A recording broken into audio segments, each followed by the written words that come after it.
Questions for Coach Scott? Greg? So, Chad, going into a bowl game, you always got to ask who's playing, who's not. Opt-outs, you got, some have been into the portal, but Right. who's not going to play? No, everybody's playing. That's what's been awesome. Everybody's going to play. Everybody's excited to play, and everybody's going to play. We've had 100% in practice attendance, so everybody's going to play. Your schedule. What's your schedule, the team's schedule been like since the end of the season? Yeah, so we got once we got the news we were playing Memphis, I think it was last Wednesday. Initially the guys were going to have the week off last week, finish up academics and wrap up things and, get back healthy. And then we got the news that we were going to play those guys, I believe it was Wednesday. So we immediately got to work, practice on Thursday. We went Thursday, we went Friday, and then we went Monday and Tuesday of this week in the day. So as soon as we found out news, we guys got to work and they were excited to get back going, and it's been great thus far, up to this point. How has this been for everybody in this time of transition? I know people, you would say, well, we got to keep it out of your head. That's hard. I mean, how are you guys trying to kind of keep it just based on the task at hand, even with one coach gone, you're as an interim, they're looking for a new guy? Ours was very unusual for those guys, for the players. A lot of guys, going through it for the first time. But we talk all the time about be where your feet at, and that's just that's literally and mentally, and perform at with the task at hand. And so the guys have done a phenomenal job being where their feet at and being where they're supposed to be, and taking care of the moment at hand.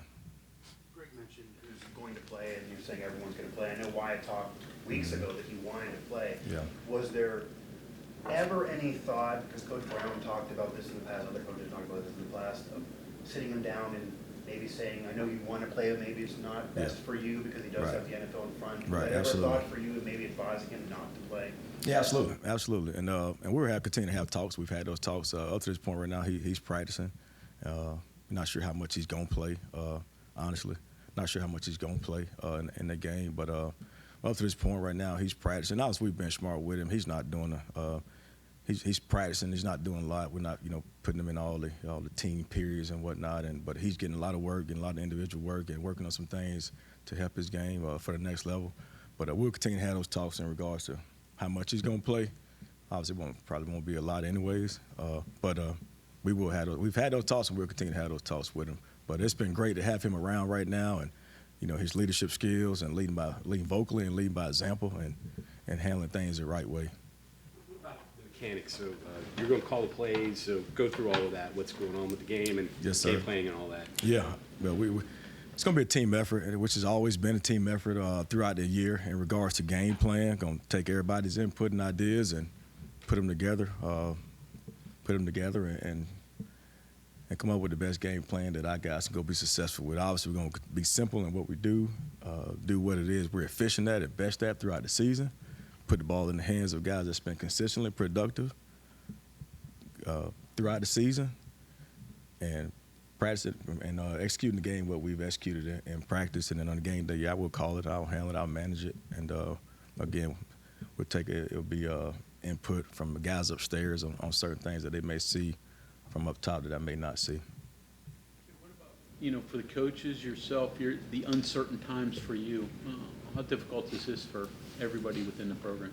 Oh, it's difficult for everybody. Obviously, unforeseen circumstances, circumstances you wouldn't want to be in and whatnot. But, we got to be here. It's not about us right now. It's about these players. These players that have to be in this position, and the resiliency they're showing right now is phenomenal. We talk about mental toughness throughout. That's one of our standards, not just offensively and defensively, but just on this entire football team, is the resiliency, being able to respond to adversities or difficulties quickly. And to see the resilience right now these guys are showing day in and day out. I mean, they're down the stairs right now working out. It's 100% attendance in there, and the attitude, effort, the energy they're putting in, it's phenomenal. So it's not about us coaches right now. It's all about those players and us putting our best foot forward and being there for these guys and making sure that we've come up with a great game plan that is simple for them and preparing these guys the right way to go out in Frisco, Texas, and represent the university and the state in the right way. With the bowl prep and the game prep and game operations, everything pretty much the same as it has been this year, or are there a couple things that you are going to put your own stamp on? Yeah, absolutely. It's all about routine. We talk about routine all the time. We don't want to change those guys' routine. They got a routine that's been successful for as far as the approach to the game. So we're trying to keep the routine as similar as possible for those guys. So we hadn't changed a lot, honestly. Just a couple of logistics in terms of our approach to practice.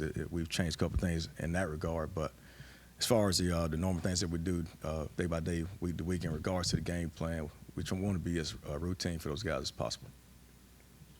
So Wyatt, here's a guy who could just say, look, I've got my future ahead of me. I Right. don't want to risk it. Man. And everyone would be like, totally understand. But here he is, even like Mike was saying Right. weeks before. No, I'm playing. What is that? Absolutely. How? Yeah, Obviously, that's he's awesome. an important guy Yeah. as a player, one of the best linemen you guys have ever had. What does it also say? How important has he been as just a person and a leader on this team too? Just kind of just the way he's been. The words can't express how important he's been to us. It's been like you can't even, like it's hard to even express how he's been phenomenally important in that regard. It also shows the kind of culture we have, the connection we have on this football team for him to hang around. He can easily, I was going to be a day one draft pick. Got a lot of things ahead of him. Phenomenal. Congratulations to him winning Offensive Lineman of the Year award, which is very deserving. So the importance that he is, not just to this offense, but to this entire football team, to see him. He's still an early morning guy. He gets here at 5:45 a.m. every morning. I get on it sometimes. He show up at 5:46, 5:47 because I'm here early too, and I see his truck pulling in. But to see a guy that sticks to his routine, sticks to his habit, shows up, is down the stairs right now working out, that's an example that he's showing some of these younger guys that's talented and the guys that, is coming up in the program. This is how you lead. This is how you go about your business. So you can match that level of consistency on the football field and in essence, play the game at a high level the way he is. But it also speaks to the culture, to the coaches, for the key to that skill set, that talent, to want to hang around and do all the things that he's done before. And all that being said, what makes him a great offensive lineman on the field? His approach. He practices like a pro. He practices with game-like behavior. Obviously we go against the defense, have competitive periods for the speed of the game, and also, to make sure those guys' skills stay refined. But for the most part, we're going against, scout team, look team, and the scout team, look team is no different than the opponent on Saturday. His approach to those guys is the exact same. He practices like a pro. He finishes with game-like behavior. He pass sets. He run blocks. He gets out on the perimeter to block screens as if the person that he's going against in practice on a Tuesday, Wednesday is the person he's going against on Saturday. So when a Saturday comes, it's like dress rehearsal for him. That's what makes him so good. He's a pro during the week, which makes him a pro on Saturday. I always tell those guys consistency is greatness, and he's got here at 5:45 every morning. The other couple of days he got at 5:46, but his routine stayed the same. He comes in, take care of his body. He does what we call open hours. He leads the group during the middle of the week and the extra prep for the game. He's consistent with how he plays. He takes care of his body on Sunday, and it's been that same routine every week. That's what makes him great. That's what makes him a pro.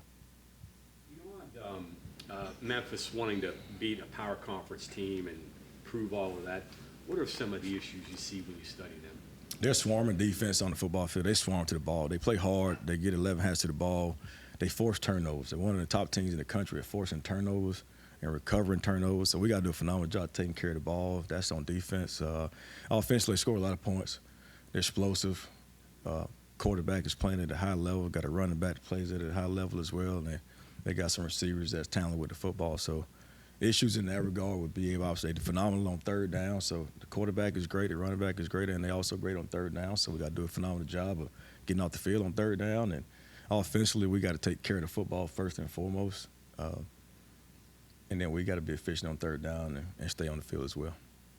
What would winning this bowl game mean to even you personally, but even for the program? Obviously, the program's won bigger games than this in the past. Absolutely. This was a disappointing year, but a win would be a winning season. Coach Brown even talked about in his departure statement, win for our bowl game, he referred to it as. So, I've heard some talk about winning it for him in a way. Yeah. What would this mean to you to win? No, I mean the world, and more so for these players, man. It's just for, I can't say it or speak enough about. You see all the guys that's going in the portal, and then you see the limited number of guys that we got in the portal. I mean, you see, just the culture of these guys and the energy right now. And first of all, that's the most important thing. First off, is to win. We want to win, hands down, no question that. Even to see the attitude shift from last week when they were initially supposed to be off the entire week until us finding out who we're going to play and us sending the message out to the entire team that we're going to start practice on Thursday, and for all those guys to show up on time and ready to go, 100% attendance, like that itself was phenomenal. To send these seniors out with a win and go out and be able to represent this university and this state the way we're supposed to do from the beginning would be absolutely phenomenal.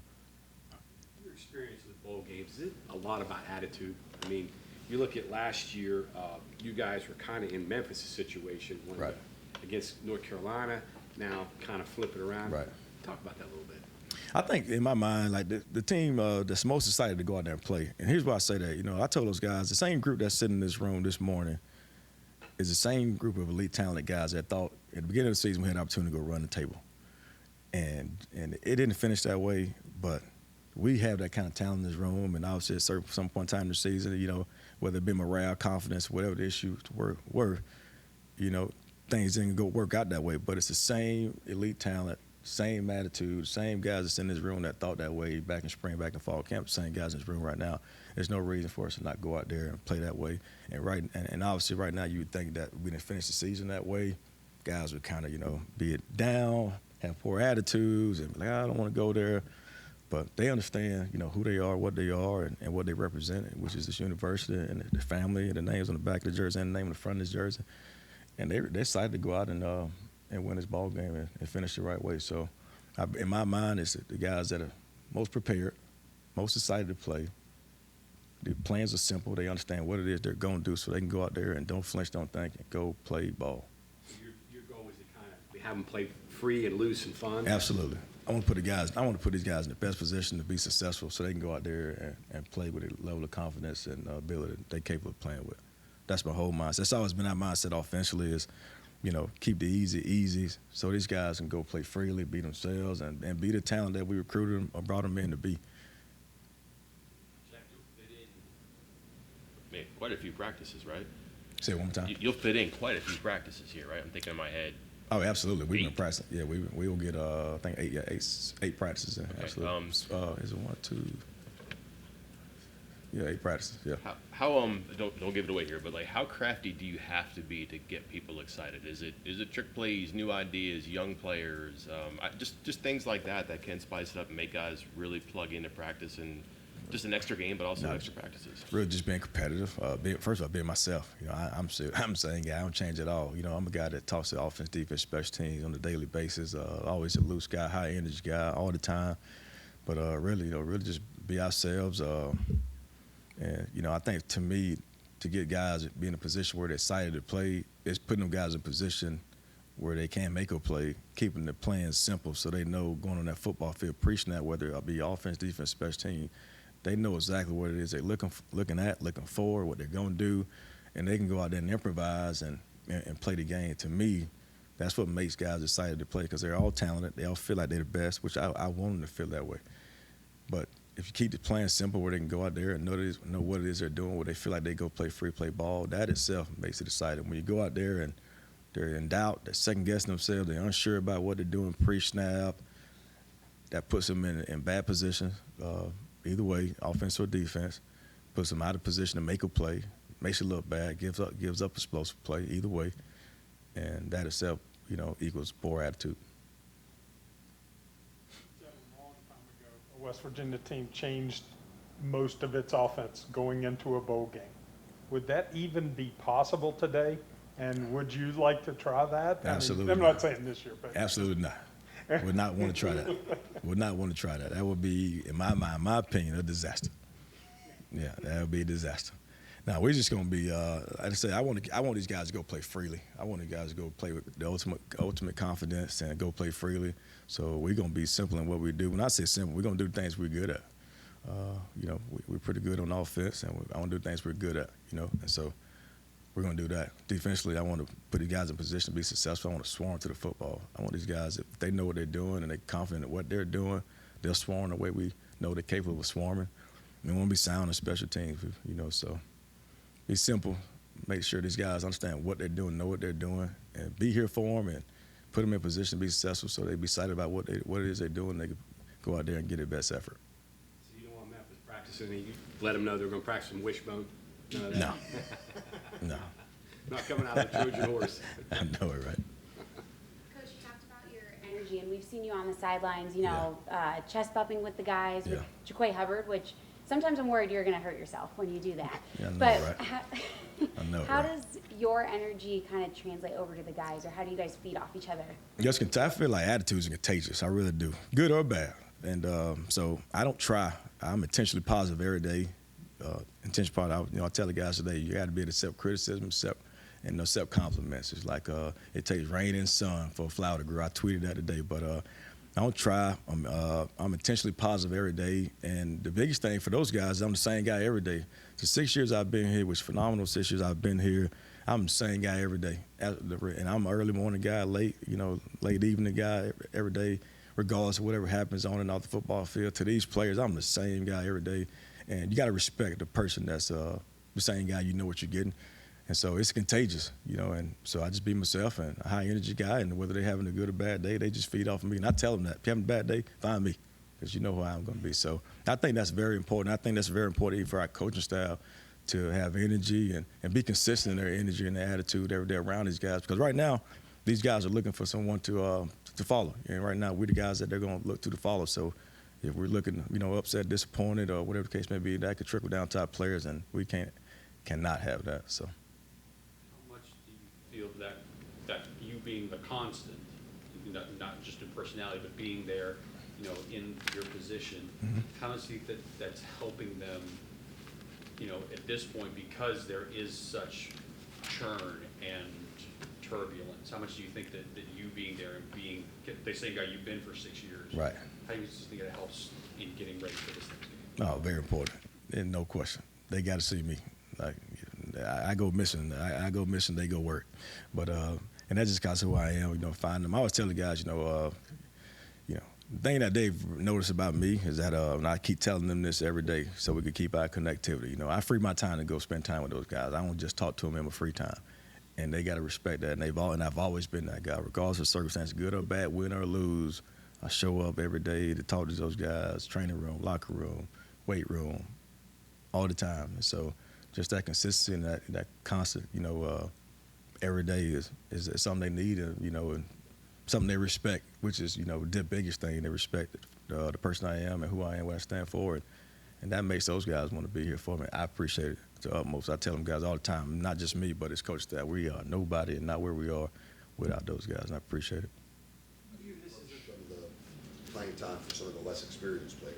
Is this a chance to maybe get them an increase in snaps in the game? Yeah, we got some opportunities for some of them guys. I don't know any of them just in particular, but it's some spots where some guys may play a little bit on Saturday. Not sure how much. It'd be a lot of special teams deals, but it ain't just gonna be a ton. I'm not sure how much playing time, but it'll be some opportunity for some young guys to play. These 2 or 3 weeks, do you kind of view this as an opportunity for you, for growth, for calling plays, running Yeah. the program, managing everything? Yeah, we know it's fun. I prepare myself every day. Same, we tell these guys every day in the meetings, take notes. Like our theme for this week is make it happen. Make it happen. Like regardless of the situation, make it happen. Regardless of the play call, make it happen. It ain't the play, it's the player behind the play call. Make it happen. Regardless of circumstance, make it happen. And so I've been doing the same thing every day since I've been here. I take notes in absolutely every meeting. I write everything down. So I had no idea the opportunity to be the interim was going to be named.